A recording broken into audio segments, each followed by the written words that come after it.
Hi, I'm Robin, and I make stuff. Sometimes it's great, sometimes it's maybe not so great, and that's okay. We're here for all of it. We're in the Christmas season currently as I'm making this video, and I am going to be painting some gifts for my family. As an artist, it's very easy to create something and people are like, oh my gosh, that's amazing. My brother has 4 little kids. He said, you know what, Robin, we don't have a lot of space for a lot of things. They would love some artwork. I asked him, what are their favorite animals? And I will create a piece of artwork they can hang or display in their room. A horse, a raccoon, a fox, and a rabbit. So together we're gonna go through and paint each of these animals in separate videos. Today I'm focusing on the horse. I'm not a horse person. They kind of freak me out, so I thought let's make a landscape, something that I know how to paint and enjoy painting, and put a horse in it, like a scene. If I don't have the availability to go out and take a picture of a horse, then I just go online and do a quick search. So that's what I've done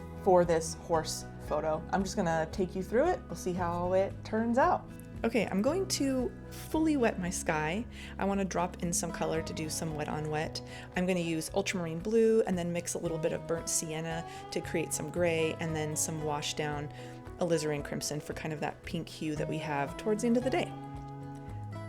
I want to put this in so it's nice and soft, and then I'm going to tip my board so that gravity can help me out with the process and just kind of creating some nice soft bleeding textures in there. A little bit more blue, a little bit more gray, and then I'm going to let it dry. I want it to dry completely before I move on to these mountains. I want the mountains to have a nice hard edge to them. So I used kind of a mauve color that I mixed with alizarin crimson and ultramarine blue and put that base layer in there of these mountains. Then using my hair dryer, I want to dry my paper again. I'll do that a lot. Then I mixed up some more of that gray using ultramarine blue and burnt sienna. It makes a really great gray color. Putting in some of these shadows and the textures in the mountains, and then I get a clean, damp brush and come back and kind of pull and soften some of those lines. Again, these mountains are far away, so I don't need too much detail in them. Then on this area of mountain next to the right side of the horse, I'm going to go darker because it's closer to me. So that's a good rule of thumb. Things in the background that get further away have less detail and they're lighter in color, and things that are closer have more detail and they're darker. So using that dark color, I'm going to start to put in some of these darker areas of this barn. That brown area is going to be the darkest side of the barn. So I started with a light color brown, then put a little bit more, and then started to put some texture for the log siding.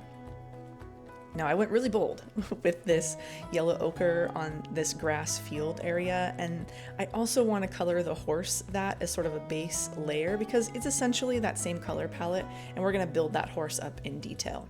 But while this grass is still wet, I'm going to drop in some burnt umber and some burnt sienna and kind of just let it flow and do its thing to give the idea that there is some texture.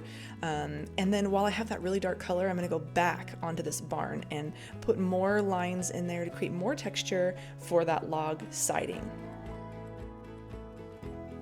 Again, let it dry completely. Let's focus on the horse. Okay, so my goal for this horse was to kind of focus on shapes, starting with the darkest shapes, the front legs, the front of the head, the back area of the hind, and those back legs, and just focusing on those dark shapes. Then with a clean dry brush, I'm going to pull some of that darkness to soften it, and I'm going to build this in layers. So then I get kind of that gold, yellow ochre color and pull that into the horse. And I just keep building and building up my colors, some burnt sienna here, and then I can pull out some of the highlighted areas of the horse with a clean and dry brush like I do on the belly and this front shoulder, but really just kind of building in layers, and then putting some detail into the mane and the tail and finishing off that front ear. And then going back, because I've given the body some time to dry, so I'm going to go back now with even darker darks and really just put in those dark, deep shadows that you're seeing, and that will make those highlighted areas really, really pop. A little bit of detail in the mane, and then I'm going to put in some yellow in the mane and the tail, and then pull it out because I just kind of want the hint of gold and not to be anything super crazy. I think that ends up working out pretty well when you look at it from far away. It's a very tiny horse, and I think we hit that kind of right on the head. I'm gonna go back to the front side of the barn, put an underlayer of brown, and then come back with some fine lines to indicate that there is some log siding here. And that'll be all that I do for that. Let's focus on the foreground of this grassy field. I want that to have some detail and some texture. So I'm gonna put in a few different areas of golds and browns in here, just to give the idea that there's some darkness and just kind of varying my brush strokes, indicating there's some texture. I'm gonna put some stuff behind the horse and where the horse is. Now, the horse looks like it's floating. So I want to kind of create an area where it looks like its feet are disappearing, but also casting some shadow. So that sun is setting and it's really hitting on that belly side of the horse, and it should be casting shadow onto the top of the grass area. And that will help to set the horse into the field. So it's not just floating on top, its feet are disappearing into that deep, thick grass. Now my fan brush, I get the cheap hog hair bristle brushes and I cut them up into varying lengths so that they're all different, and just kind of putting in some texture.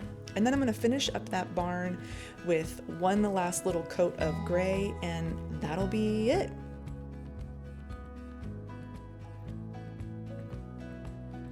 Thanks for hanging out with me today while I painted this horse for my niece. I really hope that she loves it. I think it turned out pretty good. I use the DaVinci Eye app to, get my picture onto my paper. I have a whole video about how I use that app. It is a game changer. Be sure to like and subscribe to my channel to keep watching what I make. Appreciate you for hanging out and watching this entire video.